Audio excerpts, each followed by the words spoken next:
Baik, bismillahirrahmanirrahim. Assalamualaikum warahmatullahi wabarakatuh. Kali ini saya akan coba lanjutkan untuk membuat video tutorial perkuliahan untuk mata kuliah mekanika lanjut. Ya, mata kuliah mekanika lanjut. Nah, di sini saya akan coba. Di minggu lalu itu kita sudah masuk materi tentang sampai dengan gaya umum. Ya. Kita sudah sampai dengan gaya umum. Artinya gaya yang diformulasikan dalam menggunakan koordinat umum. Nah, ini ya bentuknya. Kemudian saya kasih tugas juga untuk kalian untuk mencari. Nah, tugas ini sebetulnya nanti akan bisa menjawab apakah gitu ya. Apakah gaya umum itu, kalau saya tuliskan apakah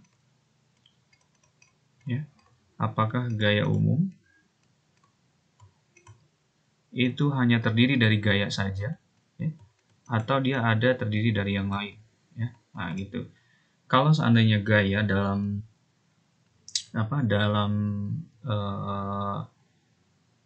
koordinat kartesian gitu ya, misal ini f sama dengan m dan d kuadrat x dt kuadrat, maka gaya ini hanya mewakili gaya saja gitu. Tapi apakah jika menggunakan koordinat umum ternyata ada yang diwakili oleh gaya umum gitu, dia tidak hanya terdiri dari gaya saja. Mungkin kita bisa cek seperti itu. Oke, satu ya. Sip. Nah, kemudian pada kesempatan ini saya akan coba masuk tentang persamaan dinamika ya. Persamaan dinamika atau persamaan gerak. Ya, ini berarti hari ini tanggal 22 Maret. 22 Maret ya 2021 tentang persamaan dinamika. Persamaan dinamika ya, atau persamaan gerak ya, Nah, dalam hal ini kita nanti juga akan menggunakan beberapa prinsip fisika gitu ya untuk menurunkan persamaan gerak. Nah, di sini kita akan coba mencari gitu ya. Nah, bedanya mungkin kalau di fisika dasar kita tidak terlalu banyak mencari suatu persamaan, tapi kalau di mata kuliah yang lebih lanjut, artinya di sini mekanika lanjut, berarti kita banyak mencari ya. Jadi di sini kita akan mencari dan menggunakan ya. Dan menggunakan. Kalau di semester awal mungkin kita lebih ke menggunakan saja ya. Contohnya ada persamaan hukum Newton gitu. Kita tidak juga mencari dari mana sih sebetulnya hukum Newton itu diturunkan begitu. Nah, di sini saya akan coba masuk kalau dalam koordinat kartesian kita memiliki definisi posisi gitu ya, R vektor. Maka ini merupakan fungsi dari X, Y, Z gitu ya. Kalau partikelnya banyak berarti X1, kemudian Y1, kemudian Z1 dan seterusnya gitu. Nah, dalam koordinat umum maka nanti ini kita wakili dengan fungsi dari Q gitu. Kita bisa tuliskan R posisi sebagai fungsi dari Q1 ya, kemudian Q2 dan Q3, Q4 sampai seterusnya ini berarti Qn kecil gitu ya. Nah, dari sini kemudian kalau kita cari dr-nya ya, misalnya kita cari dr, maka nanti dia berarti do R do Q1 gitu ya, d Q1 plus do R do Q2 d Q2 ditambah, saya coba selesaikan sampai 3 lah ya, do R kemudian do Q3 d Q3 gitu. Nah, dari mana ini mencarinya itu sebetulnya sama dengan yang kemarin ya. Artinya sama dengan ketika kalian mencari nilai suatu plus minus dari suatu, misalnya kalian ada persamaan definisi rho itu sama dengan M kali V, kemudian kalian mencari delta rho itu kan do rho gitu ya, do M delta do rho do M delta M. Nah, gitu ya. Sama ini juga kalau di sini D, maka di sini juga D. Kalau kemudian yang kalian cari adalah delta rho, maka di sininya nanti do rho do m, kemudian delta m gitu. Nah, yang menarik juga perlu kita bahas secara fisis bahwa persamaan dinamika itu persamaan gerak itu berhubungan dengan waktu, berhubungan dengan waktu. Sehingga biasanya persamaan gerak itu ada komponen variabel waktunya gitu. Maka di sini kita bisa tambahkan komponen variabel waktu. Mengapa? Karena kalau perpindahan posisi, misal partikel itu awalnya ada di sini titik, ya, saya sebut sebagai titik A. Kemudian partikel berpindah titik di sini itu adalah titik B. Nah, kita kan pasti bertanya kapan dia berpindah, berapa lama dia berpindah. Nah, itu berhubungan dengan waktu. Maka di sini kita tambahkan variabel T. Oleh karena itu, maka persamaan yang ini pun, ya, persamaan yang ini pun kalau kita tuliskan, maka nanti di sini dia anggaplah yang di sini saya tuliskan plus plus plus, gitu ya, sampai do R, kemudian do kika, d kika gitu ya, d kika, kemudian ditambah yang do R, kemudian do T, dt. Nah, ini yang komponen atau kontribusi dari variabel waktu gitu. Ya. Nah, di sini kemudian kita bisa buat dia lebih sederhana, ya. Kita bisa buat dia menjadi lebih sederhana. Kita tuliskan dalam bentuk sumasi atau penjumlahan. Sehingga di sini saya bisa tuliskan, karena ini kan key-nya jalan ya. Key 1, key 2, key 3, sampai key K gitu, sampai N sebetulnya ya. Tapi di sini kita tulis sampai K-nya ke berapa, maka nanti ini kita bisa jumlahkan menjadi penjumlahan K gitu ya. Dia mulai dari 1 sampai N di sini. Kemudian do R, kemudian do kika, d kika ya, d kika ditambah dengan yang komponen ini do R, kemudian do T, dt gitu. Ya, ini masih sama, ini adalah d dr. Nah, kemudian kalau seandainya kita buat kita buat partikel yang banyak ya, partikelnya tidak hanya satu, maka nanti tinggal kalian bisa tambahkan indeks i-nya saja di sini. I. Nanti ini untuk menggambarkan partikel untuk posisi keberapa, I-nya I1, I2, I3 dan seterusnya begitu. Nah, kemudian di sini kita bisa masukkan diferensial ya. Bagaimana kalau di sini kita tuliskan misal D R I kemudian dt ya. Maka nanti di sini juga akan masuk ada dt-nya, di sini juga ada dt-nya.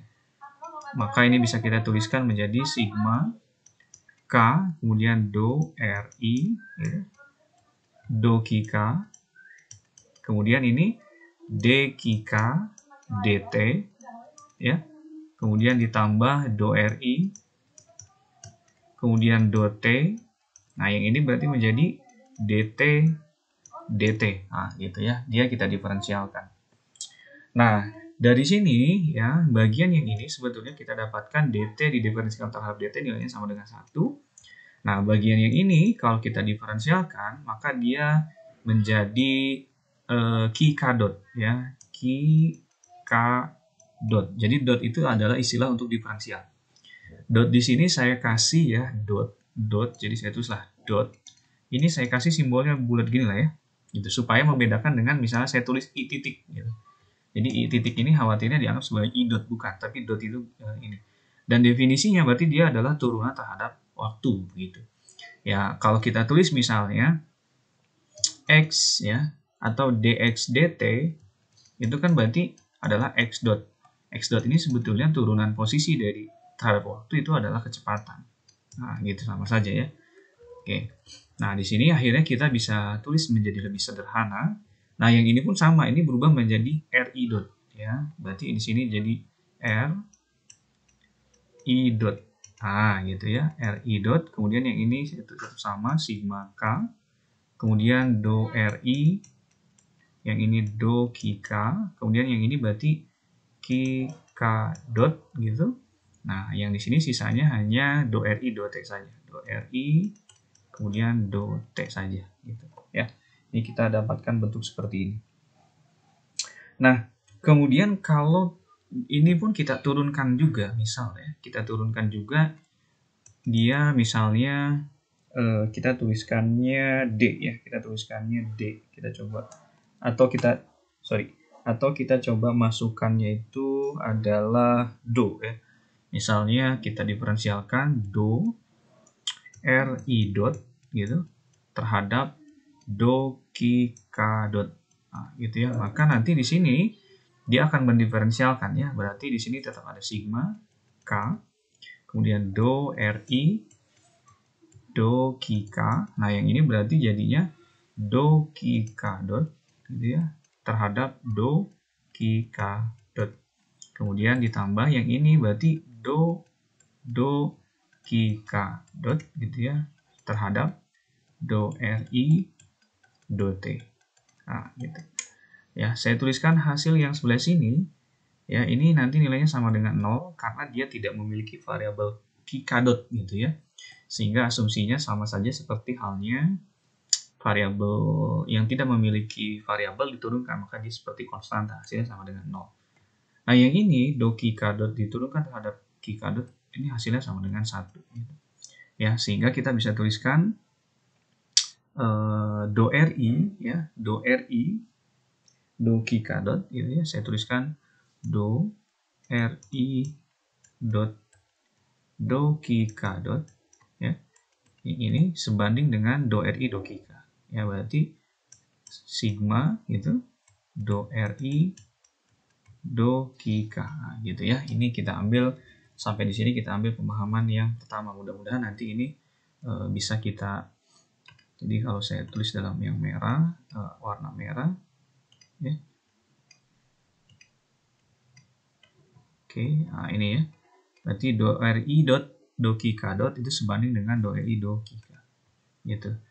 Ya. Nah, kita akan coba lanjutkan ya. Kita akan coba lanjutkan dengan menggunakan beberapa prinsip. Di sini prinsip yang akan coba kita gunakan adalah tentang prinsip D'Alembert ya, prinsip D'Alembert. Prinsip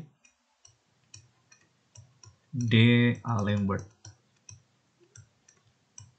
Nah, prinsip D'Alembert ini kalian bisa baca di bukunya siapa ya? Sebentar, saya cari dulu. Di bukunya Quantum Mechanics. Quantum Mechanics. Quantum Mechanics. Analytical Mechanics. Ya, analytical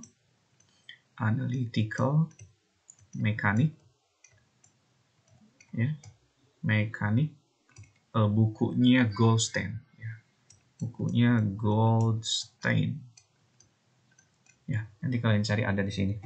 Nah, bagaimana sih sebetulnya formulasi dari prinsip D'Alembert ya. D'Alembert ini bagaimana formulasinya? Kalau saya tuliskan formulasi dari prinsip D'Alembert ini, dia berawal dari delta W usaha begitu ya.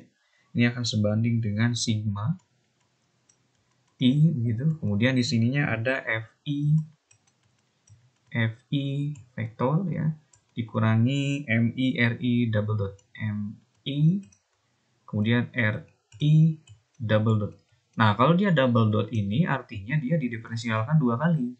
Kalau tadi kan R dot itu dia didiferensialkan terhadap T ya sekali. Berarti kalau analogi dalam mekanika klasiknya bahwa Ri dot double dot ini adalah percepatan ya. Gitu. Kalau R dotnya ini adalah kecepatan. Nah, gitu analoginya. Kemudian ini dikalikan dengan delta Ri. Nilainya sama dengan 0 gitu. Nah, bagaimana prinsip bunyinya? Kalau bunyinya di sini saya bacakan saja. Sistem dapat dibuat dalam keadaan setimbang dinamis dengan menambahkan sebuah gaya fiktif pada gaya luar ya, atau gaya inersinya. Jadi kita buat dia sistemnya kesetimbangan ya, keadaan setimbang, di mana kita bisa tuliskan bahwa keadaan setimbangnya itu sebetulnya ini keadaan setimbang itu menunjukkan dia sama dengan 0 gitu, usaha sama dengan 0, maka dalam keadaan setimbang begitu. Nah, kemudian di sini adalah gaya fiktifnya, kita bisa tuliskan gaya fiktifnya. Di sini kan Fi ini gaya, kemudian dikurangi Mi Ri double dot ini juga sebetulnya M kali A gaya juga, jadi ada gaya fiktif gitu ya. Sehingga nanti sebetulnya dia dalam keadaan setimbang, itu adalah prinsip dari D'Alembert. Nah, kemudian mana yang kita gunakan? Delta RI ini kita sudah cari. Delta RI ini nih kita sudah cari, sudah ada. Yang mana yang kalau saya tunjukkan delta RI ya, sorry, delta RI itu sebentar, delta RI ini kalau nggak salah di awal-awal ya, di awal-awal. Sebentar ya, saya lihat dulu delta RI. Delta RI itu kita pernah singgung di awal-awal ya. Sorry, saya lihat dulu delta RI. Ini nih. Nah, ini maksud saya. Ya, yang ini kan ada ya. Delta RI itu sama dengan sigma K1 sampai N do RI do Kika delta Kika. Jadi kita ganti dengan yang ini delta RI-nya. Ya.